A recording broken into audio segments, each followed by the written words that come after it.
Hello and welcome everyone to the 2013 football season's very first edition of Coach's Corner, our weekly coaches show. We sit down with the architect of Albany football, Bob Ford. And Coach, let's get right into it. There's been a lot of hype leading up to this season, new conference, new stadium, your last year.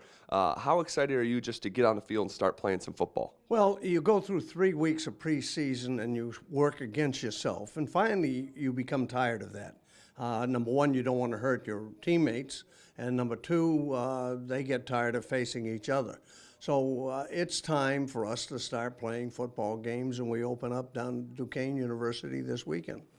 Talk about your junior quarterback, Will Fiacchi, and what are your expectations for him coming off a stellar sophomore season? Well, I think he has great leadership skills. He's a relatively quiet kid, comes from a coaching family. Dad was a high school coach for many, many years. Will's throwing the ball very, very well. He's a student of the game, has a passion for the activity, and he's become a much better runner than I thought he was. Danny DeLella wasn't a very fast quarterback, but Danny became a pretty decent runner, and I think will develop and will have the ability to do the same thing. You do have some playmakers coming back from last season that people would know their names, guy like Kadeem Williams or Omar Osborne, Cole King, Will Fiacchi. But is there possibly a breakout great name that we don't know who they are yet, but by season's end we may potentially know that name? Well, I think maybe on each side of the football, Christian Dorsey, an inside linebacker, we graduated 4 linebackers who had been with us for a total of 5 years apiece. John Morgan right now is up with the Lions still, and we hope he's going to make the final cut. But I think Christian has had an excellent preseason. He moves very well. He's competent and I think ready to play at a fairly high level. On our offensive side of the issue, I think Nick Ketter from Queensbury, a local youngster, had a great final game in spring football, and I think he's done very, very well in the scrimmages so far this year. So I think he might have a breakout season. I want to ask you about your running back, Omar Osborne. Last year, he didn't get full-time carries because, of course, one of the best backs in the nation was playing for you, Drew Smith, who's now, of course, with the Buffalo Bills.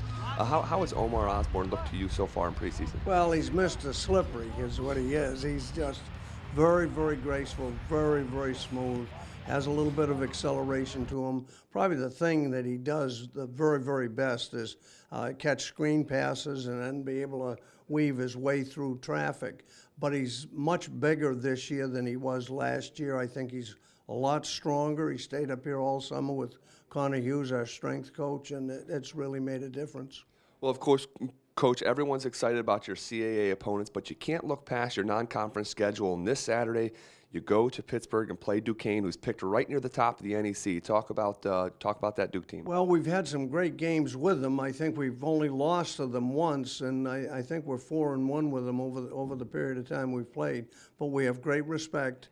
They will have some good football players, probably their outstanding football players, young man by the name of Dorian Bell, their inside linebacker, transferred from Ohio State. He went there on a full scholarship, and he's playing very well. I think their big question will be they graduated their starting quarterback, who started for 4 years. They graduated their all-time leading rusher. So those are 2 massive holes to fill. In addition, they had an all-conference, in fact, I think he was Defensive Player of the Year, Serge Kona, safety. And so those kids, will be tough to replace, as our kids who graduate are tough to replace. And if you've done a good job, you just, put new names in, and they continue to play at a relatively high level. So we'll find out Saturday which school has done the best job of just putting names in, and they're going to play at a very high level. But you're absolutely right. It would be a huge mistake for us to look past Duquesne.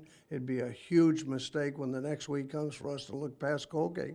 Coach, thanks so much for your time. You're welcome, Zach. That'll do it for our first edition of Coach's Corner. You can catch us this time next week on the Dame Zone, get the reaction from Coach from the Duquesne game, and, of course, look ahead to the following week's opponent. For Zach By and Coach Ford, we'll see you next time.